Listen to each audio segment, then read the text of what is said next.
Welcome back to Conversations with Conscious Rebels. And today we're going to be talking about storytelling and the importance of storytelling and how that relates to my publishing company, Influence Publishing. In the last year, in my conversations with Conscious Rebels, I have gone from helping people publish books to helping people tell their sacred stories. And there is a big difference in that. I have seen the evolution of my publishing company from a 3D publishing company where basically a book is a product to the 5D evolution, which is a book is actually a sacred contract with our soul contract. And our stories lead to our soul contract. It's a different way of looking at books, and it's a way that I want to help people to understand that a book isn't just a book, and your story is not just random. So here's my approach to stories and to books. We are all encoded with soul contracts.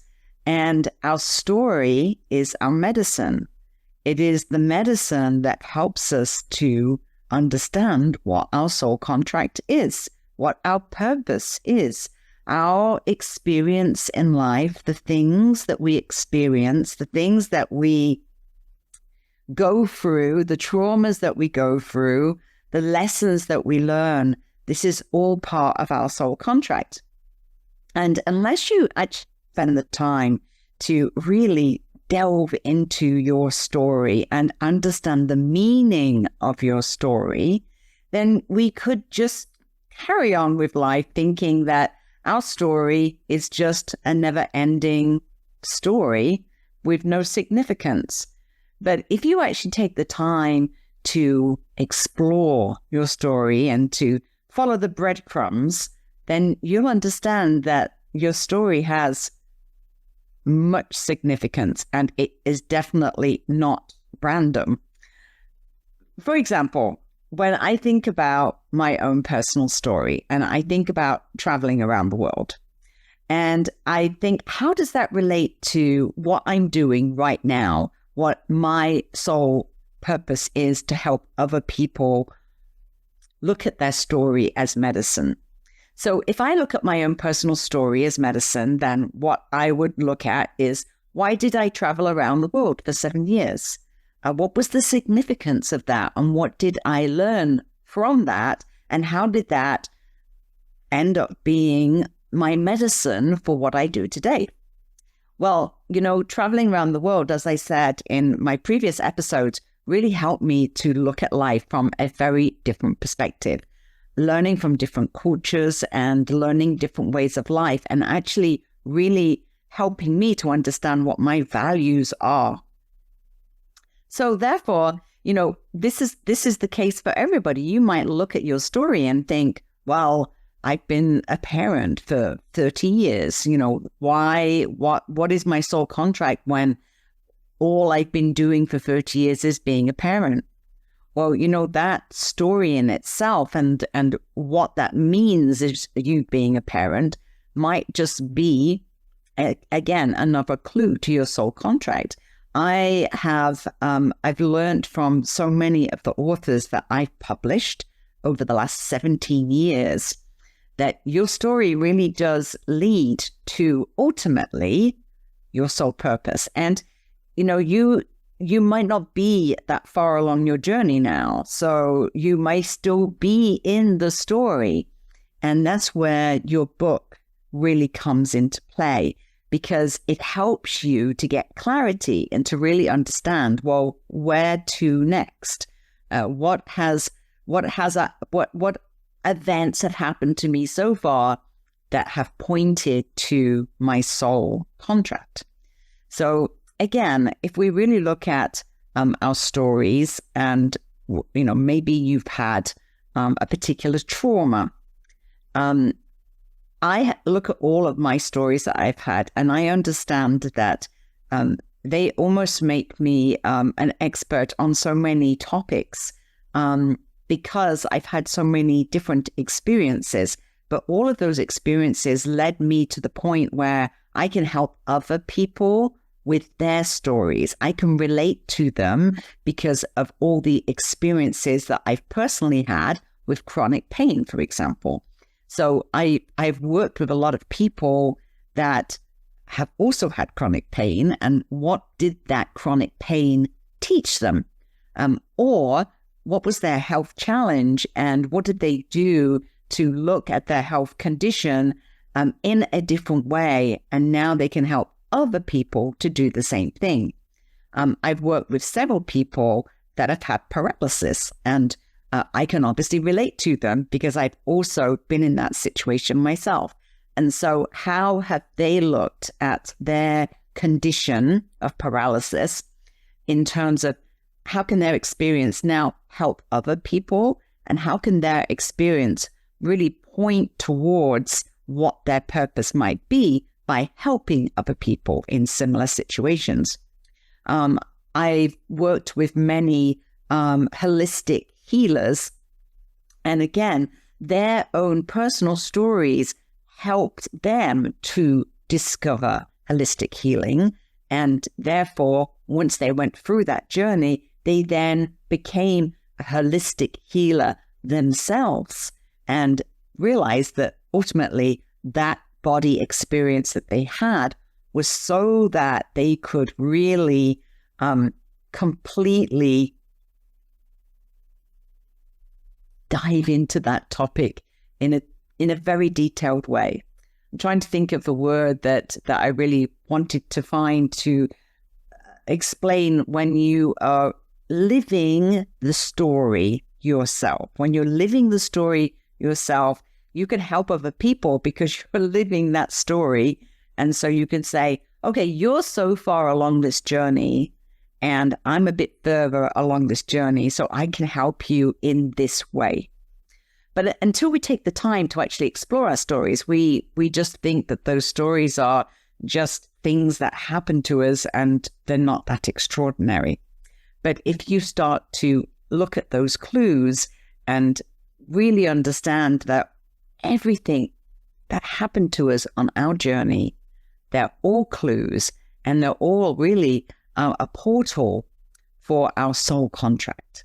And so what I really help with people when I help them publish their book is, first of all, I help you to realize that a book is not just a product. It is not a product at all. It's a soul contract, and it is a portal to your soul contract. And so that's where the evolution of my publishing company has really gone to that place where I am really holding a space for people to explore what their soul purpose is by exploring their story. And I help you do that. I help you pull out that story. I guess you could call me a midwife. I'm a midwife to give birth to your story. Some people have called me a book doula because I'm helping you give birth to your book or give birth to your story. So how do we embrace your story as medicine? You know, when you consider that everything that's happened in your life is effectively medicine for you. We have those experiences to teach us and to help us understand. So therefore, it is our medicine. It's, for example, my own personal journey with scoliosis. As I said in my first episode, my story is that I was out of alignment. But my body being out of alignment was not just my body. It was a metaphor for my whole life that was out of alignment. So our bodies talk to us, and all of those things that happen to us, all of those health events that happen to us, they all have a significant meaning, and they all point to that soul contract. So I help you put those pieces together they may seem very random to you, but when you work with me, I help you to join those events together and to help you understand why one event led to another event, which ultimately led to you finding your soul purpose. And so that's where I come in as that story doula or that midwife to help you give birth to that story. Might not be the way that you think that you're going to write your story. I might pick up on a topic that perhaps you hadn't even considered, and then that led to you understanding that ultimately that is your purpose and that's what you should be working on. It's just that you've gone down another path and hadn't considered that part of your story. So that's where I really help you to explore those other parts of your story. Okay, so think of this as a portal to your soul purpose. And me helping you with your story helps you to look at that portal in a more focused way and to get clarity on that journey.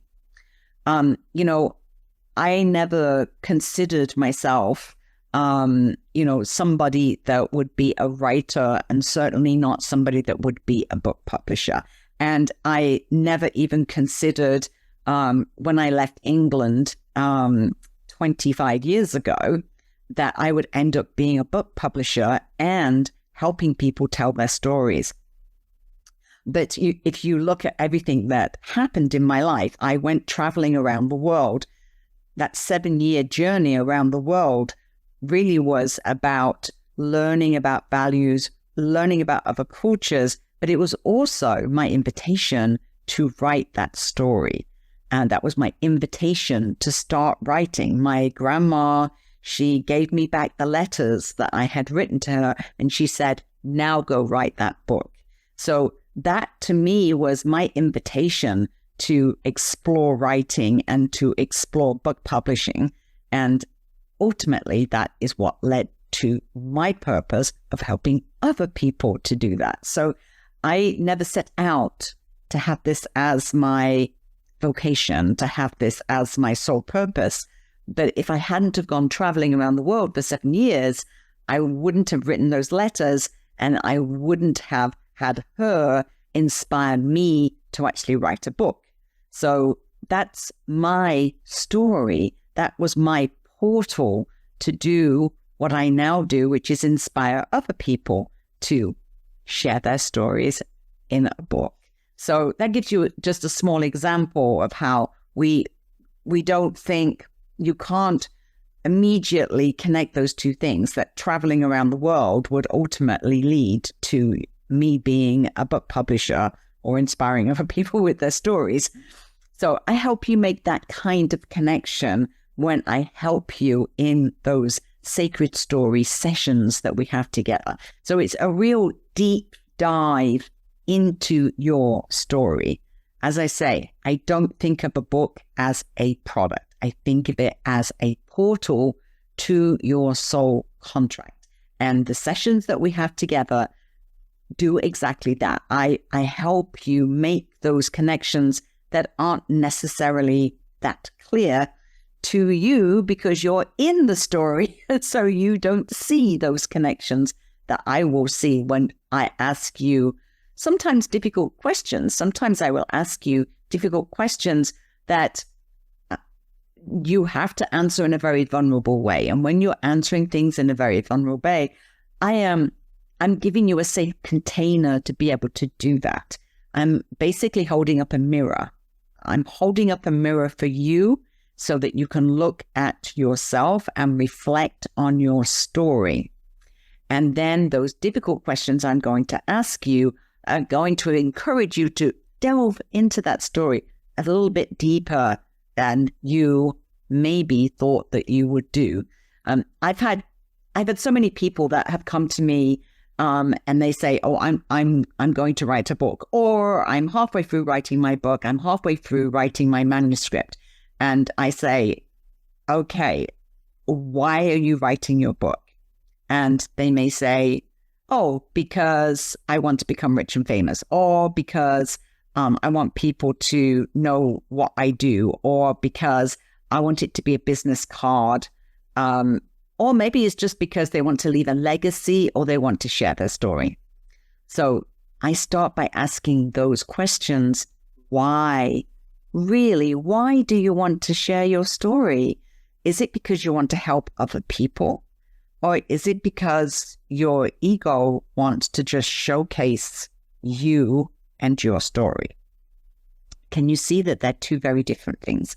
And so when I sometimes ask those difficult questions, then it means that we're not meant to be working together. Because if somebody says to me, well, I have a very interesting story, so I want to share my story because it would make a good movie. You know, I can't tell you how many times people have told me that.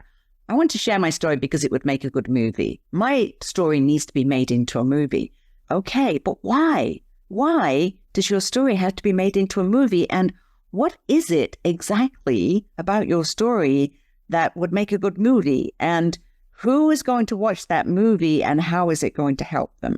So I'm really challenge people to look at their story and ask that why question. And I spend a lot of time on that why question.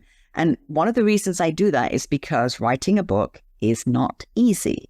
It's a big commitment and it takes a lot of time. And our coaching sessions that we do together will be maybe 3 months, maybe 6 months.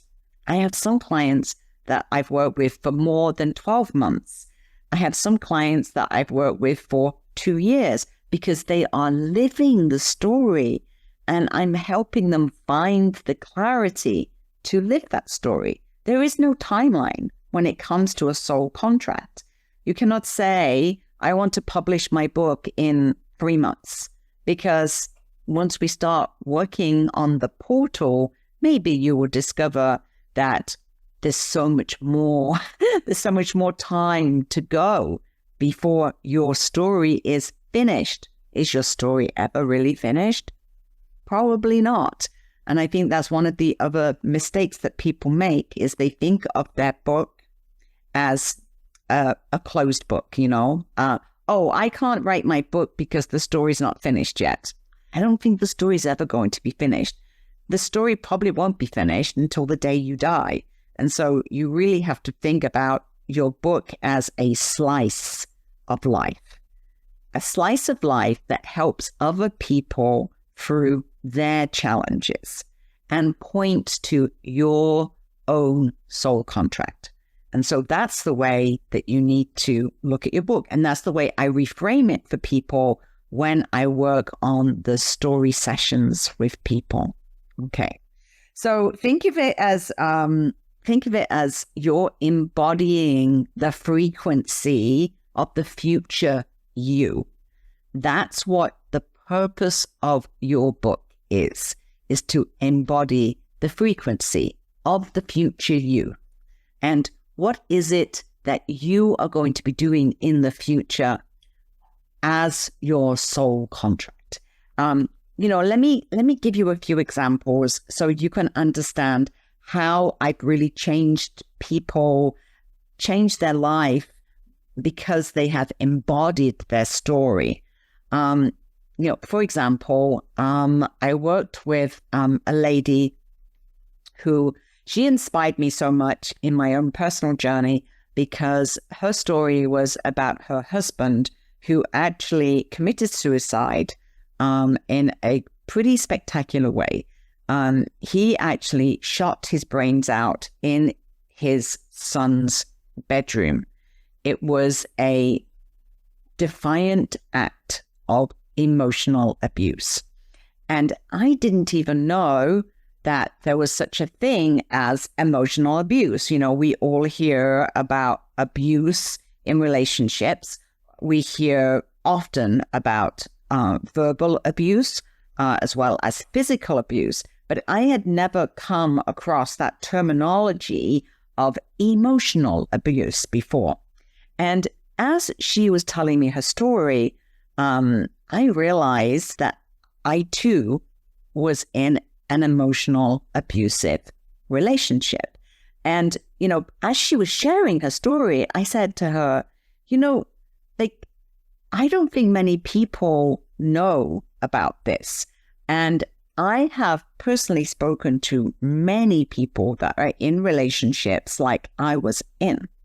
And, you hear the truth that it rings. One of the things that she said to me was, my husband was always threatening me that if I left him, he would commit suicide.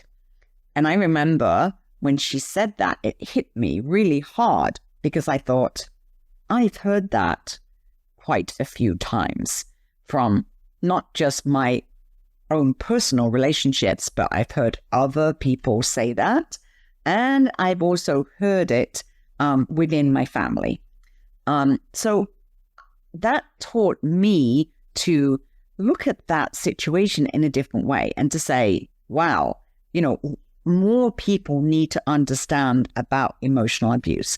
And she realized through our process of writing this book that really that's what her soul contract was, that she had to go through that process and witnessing her husband shooting his brains out in their son's bedroom so that she could warn other people about emotional abuse so that wouldn't get to the point where their relationship had got to.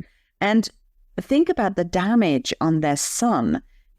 He was so emotionally abusive that it was more important to him to prove a point than to think about what was the impact that would have on their son.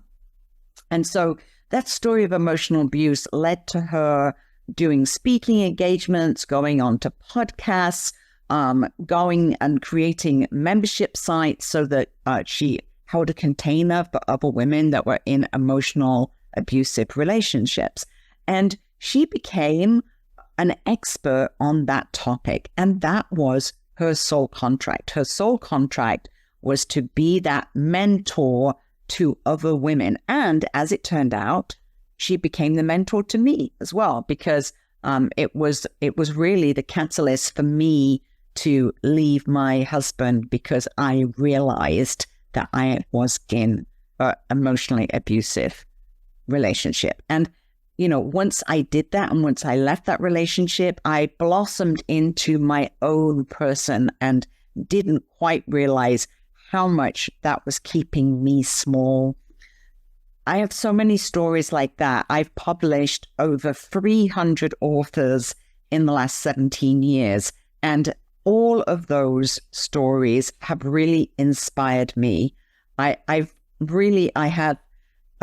helped so many people to step into their true soul purpose, their soul contract, by really embodying their stories. And I've changed many people, their life, the way that they look at their life. I've had a lot of people that have moved to Mexico. They've left their husbands, they've left their careers, they've left their safe, comfortable lives to step into their true purpose. And it was working with me on those storytelling, deep dive sessions that led them to really looking at their life and going, okay, maybe I need to change my life. My story isn't finished. I need to move forward to really embrace my story to help other people. So that's really what I do. A book is not a product. A book is your portal to your soul contract. And that's really why this evolution of my own journey as a conscious rebel is to help other people to really step out of their comfortable place, to look beyond the lines, to really challenge the status quo, to look at their own story as a portal for their soul contract, and to give them guidance to be quietly and gracefully disrupting their lives and their stories. And that's really what I do. And that's why I'm also hosting this podcast show as a portal for people to really gracefully disrupt the way that you look at life. Those conversations with those rebels, with those conscious rebels, will end up being many books that I publish. And so I invite you into that conversation, and I invite you to look at your book. So thank you for joining me again. And in the next episode, I'm going to talk about some of the objections that people give me about sharing their story, and why it's difficult for them to be vulnerable, and why it's difficult for them to even write their story. So I'm going to be talking a little bit about my dyslexia, and that I am probably the world's only dyslexic book publisher. And that is pretty rebellious. It's a pretty rebellious statement to make. And I'll be explaining in the next episode why it's a good thing to be a dyslexic publisher, and how I can inspire other people by really taking that stand and showing people sharing your story and writing a book is not just about being, actually it's not at all about being a good writer. It's nothing to do with being a good writer. It's all about being a good storyteller. And I help you to tell that story. So until next time, thank you again for joining me.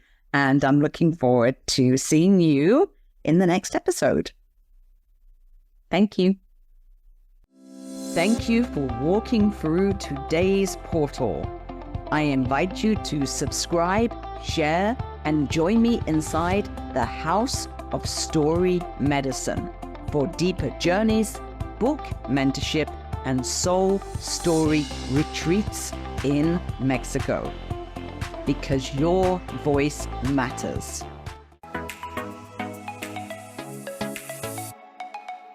I'm Michelle Abraham, founder of the High Vibe Podcast Network, and we're honored to have Julianne's show, Your Story is Your Portal, as part of our network family. For more inspiring shows like this one, visit highvibepodcastnetwork.com. And don't forget to grab your free gifts from our hosts in the gift vault.